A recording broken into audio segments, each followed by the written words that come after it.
In Bolivia, in the department of Santa Cruz, at least 6 buildings from public institutions, together with the house of the Minister of Public Works, Services and Housing, were burned and partially destroyed by followers of local governor Luis Fernando Camacho. And Russia's President Vladimir Putin attends the launching of a nuclear submarine Imperator Alexander III and a hoisting flag ceremony in the naval forces.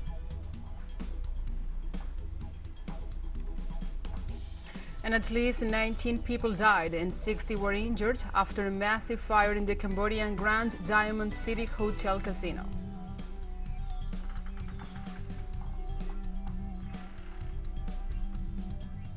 From the headquarters of TeleSUR English in Havana, Cuba, this is From the South. I'm your anchor, Gladys Quesada, and these are the news. In Bolivia, police forces of the department of Santa Cruz detained the local governor, Fernando Camacho, under terrorism accusations. According to the authorities, the official is accused of promoting the 36-day strike in that jurisdiction to demand the advancement of the population census. The police intercepted Camacho aboard a vehicle and later transferred him to the international airport of Viru Viru to take him to La Paz City, where the accusations against him are being filed. Camacho is under investigation by the prosecutor's office for the political crisis of 2019, when the right wing led a coup d'etat against former President Evo Morales.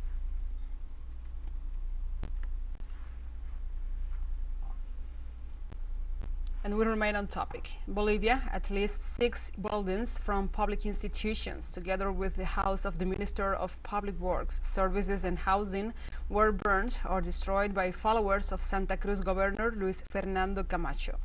Local media reported that among the public buildings and vehicles set on fire were the premises of the Departmental Prosecutor's Office and the Directorate of the National Alternative Development Plan for the Fight Against Drug Trafficking.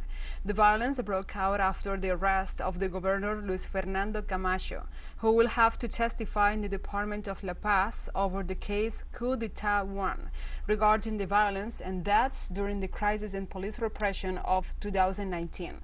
Bolivian legislators urged calm and recalled the reasons for the arrest of the Santa Cruz governor.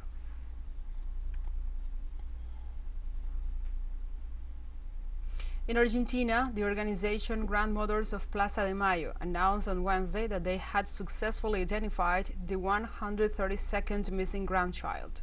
The organization highlighted this identity restitution as a case that renews hopes in this path of truth, memory and justice. The Grandmothers of Plaza de Mayo provided the details during a press conference at the House for the Identity in the Space for Memory and Human Rights. After documentary research and thanks to DNA studies, the grandson was able to confirm that Mercedes del Valle Morales was his mother. Mercedes was kidnapped along with part of her family on May 20th, 1976 in Monteros, Tucumán, when her son was only 9 months old. The announcement takes place less than a week after the successful identification of the 131st missing grandchild. Today we embrace him as our 132 grandson and as a piece of the puzzle that will never be completed. There is a new way to find his father. The case will remain open to continue with the investigation about the father of the new grandson, and we hope that this conference will help those who have any information about Mercedes del Valle Morales and her partner approach grandmothers so that they are not denied the identity right into command. And with conflicting positions from opposing parties and labor unions, the Uruguayan Senate passed on Wednesday a bill to reform to the pension system with a total of 18 votes. The ruling National Party argues that the present pension system is not financially feasible in the short and the long terms, given the country's low birth rate and the increased life expectancy of Uruguayans. They say the reform will allow its deficit to be curtailed to just 1.8% of the GDP and that the new retirees will enjoy higher pensions for longer years. Meanwhile, opposition parties have quite a different take on it. They argue that the reform cuts benefits, increases retirement age from 60 to 65, and mostly favors the private sector. They also add that one out of the 3 citizens does not have a 30-year employment record by the age of 65 as required by the law. The bill will be discussed by the lower house of the Uruguayan parliament next February.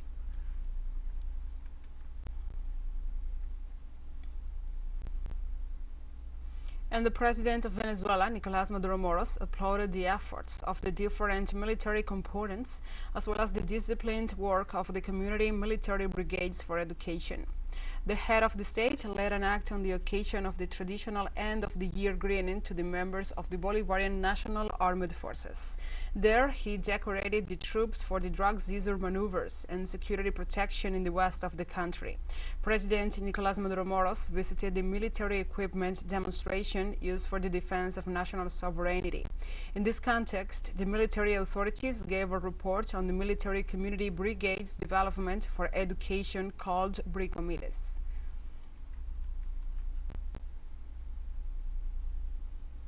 In the United States, the Biden administration approved a $180 million arms sale to Taiwan amid ongoing tensions between the island and Beijing.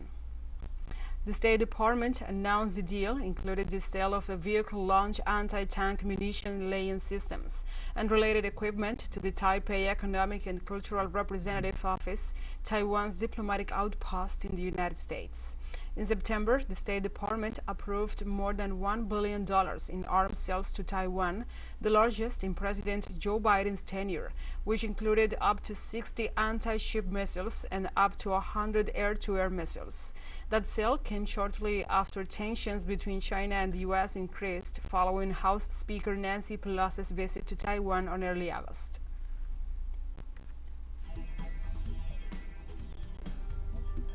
Let's take a short break, but first, remember you can follow us on our TikTok account at TeleSUR English, in which you will be able to see news in different formats, news updates, and more. Other stories coming up, stay with us.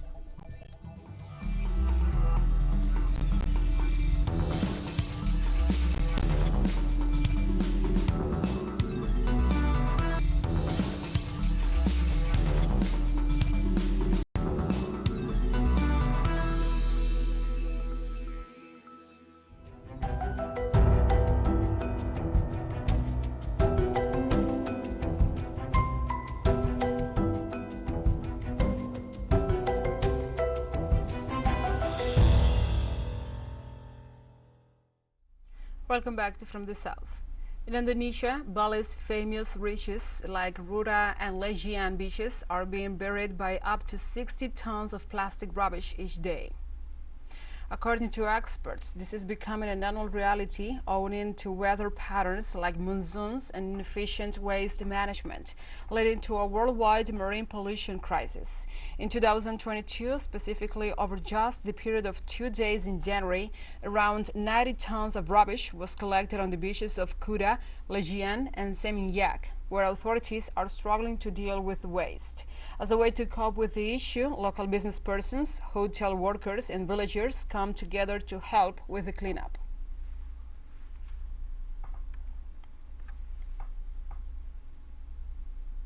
And Fiji's new Prime Minister, Stiveni Rabuka, vows to succeed through peace following the departure of the nation's former government while raising concerns about the nation's massive debt. 74-year-old Stiveni Rabuka was elected on December 24th at a special sitting of parliament in Suva, which ended the 16-year mandate of Fiji First Party leader Frank Bainimarama as Prime Minister. The leader of the People's Alliance Party promised to audit the previous government's spending and said he will institute a rigorous approach while in power. Fiji experienced 4 coups in the past 25 years, 2 of them led by Rabuka in 1987, but the transition of power from Bainimarama to the new prime minister was peaceful. Rabuka said the incoming government needs to address the growing debt, which may be over 10 billion Fijian dollars or $4.5 billion.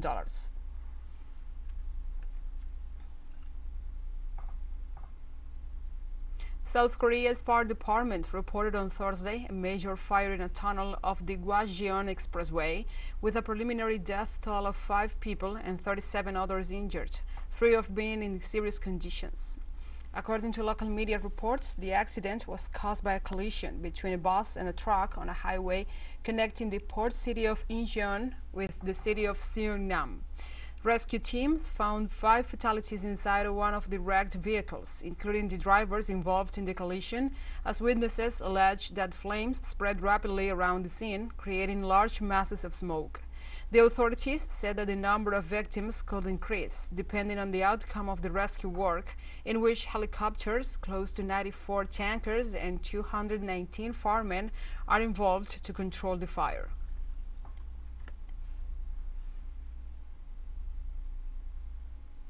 And the president of Russia, Vladimir Putin, on Thursday will take part in flag-raising or hoisting ceremony on the new Russian Navy ships. Russia's head of state will telematically participate in the raising of the naval flag on ships joining the Navy. At a separate ceremony, the nuclear submarine Imperator Alexander III will be launched, according to Dmitry Peskov, the press secretary of the Russian Federation president. The spokesperson said that it will be a large-scale event, at which reports are expected from Defense Minister Sergei Shoigu, Pacific Fleet Commander Sergei Avakians, and other high-ranking officials. The Imperator Alexander III is the 6th nuclear-powered strategic submarine of the Boreal class. The previous one, Generalissimus Suvorov, was launched in January 2022 and joined the Navy on December 21st this year.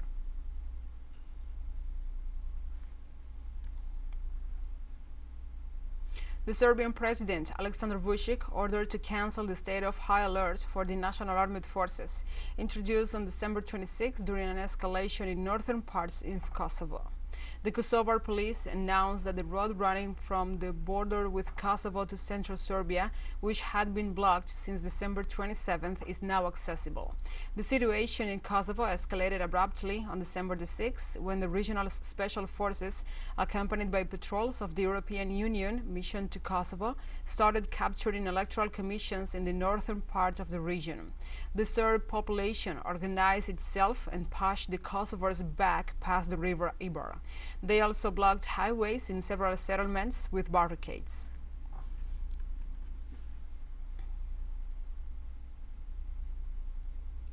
And the world continues to wait on Thursday for news on the health of Pope Emeritus Benedict XVI, who remains inside a small monastery behind Vatican walls.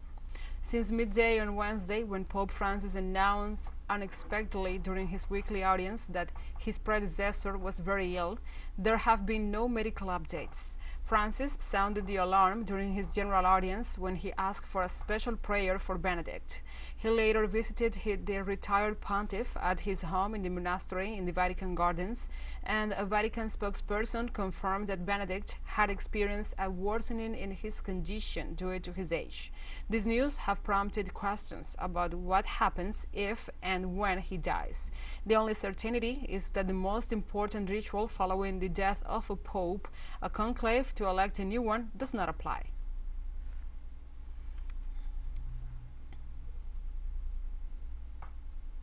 And we have other news. At least 9 women in Spain were killed by their current or former partners in December, making it the deadliest month of this year. Authorities stated 4 additional deaths in the past 24 hours were pending confirmation that they were the result of gender-based violence. If confirmed, the total number of femicides in 2022 so far will rise to 50, surpassing last year's 48 murders. According to Equality Minister data, the deadliest year on record, using the modern definition of gender violence, was 2008, with 76 deaths. As of Tuesday, there had been more than 1,000 victims of femicide in Spain since 2003.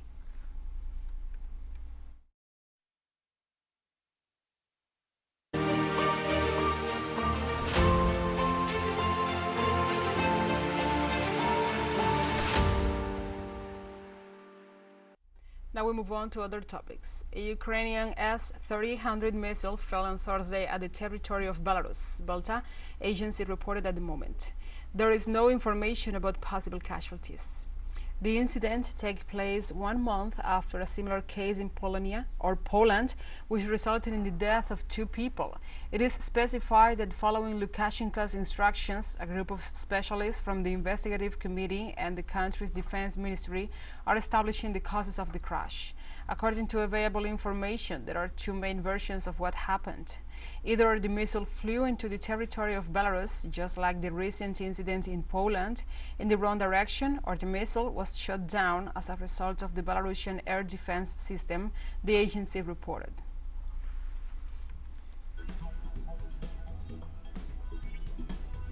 And we have more news coming up after a final short break, so stay with us.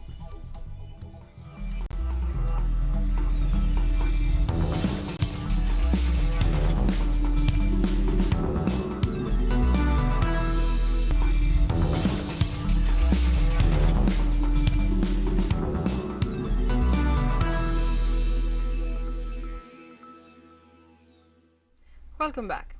The new Prime Minister, Benjamin Netanyahu, will regain power in Israel on Thursday, with a government described by the analysts as the most right-wing in the country's history. The 73-year-old politician is Israel's longest-serving prime minister, with 15 years divided into 2 terms. However, the Premier Netanyahu, who has faced corruption charges, was removed from power in 2021 by a coalition of leftists, centrists, and Arab parties. After the November 1st elections, the prime minister began negotiating with ultra-Orthodox and far-right parties such as Bezalel Smotrich's religious Zionist party and the Itamar Ben-Gvir's Jewish Power, both with a history of explosive anti-Palestinian statements.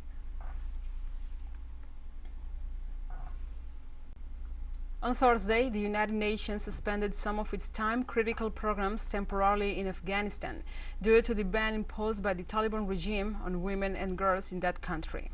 After the announcement on the veto for the women to attend university or work for 8 groups in the country, the Secretary General of the organization, Antonio Guterres, rejected the measure as another policy to exclude and silence this population group. As a result, the organism suspended the programs in the Asian country. In a joint statement, they said that women's participation in aid delivery is not negotiable and must continue. Banning women from humanitarian work has immediately life-threatening consequences for all Afghans. Following the measure imposed, women and girls have demonstrated in the streets demanding their rights.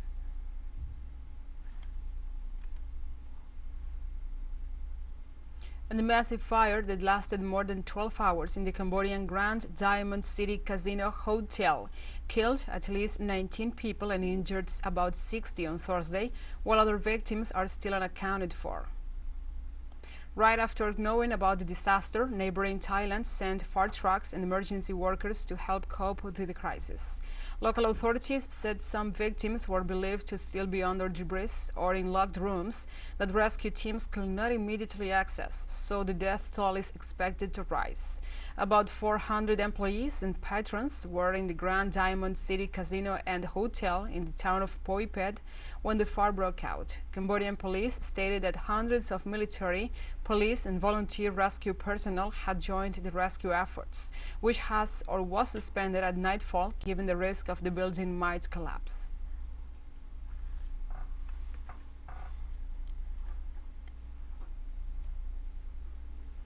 And Senegal's main opposition coalition, the Yewwi Askan Wi, was called for a concert of pants on the New Year's Eve as the president addresses the nation. They are angry after a report by Senegal's Court of Auditors revealed that the nation's response fund against the effects of COVID-19, which held more than €1 billion, was subject to mismanagement and criminal offenses. The audit of expenditures in 2020 and 2021 also revealed that about €28 million spent by various ministries was not spent on COVID-19 at all. Opposition leader Ousmane Sonko called on Senegalese, both at home and abroad, to denounce the mismanagement.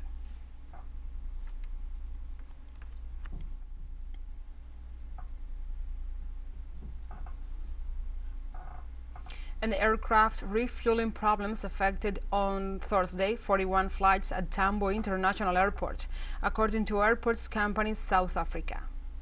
According to the source, this caused delays in domestic and international departures from the start of operations until 8:30 local time, when the problem was resolved. Out of the total of 41 flights affected, 32 domestic, 8 international and 1 regional.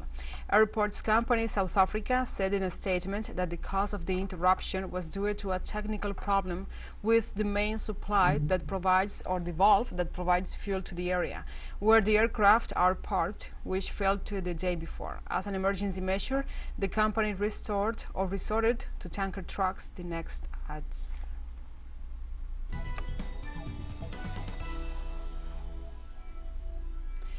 And we have come to the end of this news brief. But remember, you can find this and many other stories on our website at telesurenglish.net. And also, if you feel so inclined, please join us on social media for all the latest news. We are on Facebook, Twitter, Instagram, Telegram, and TikTok. For TeleSUR English, I'm your anchor, Gladys Quesada. Thank you for watching.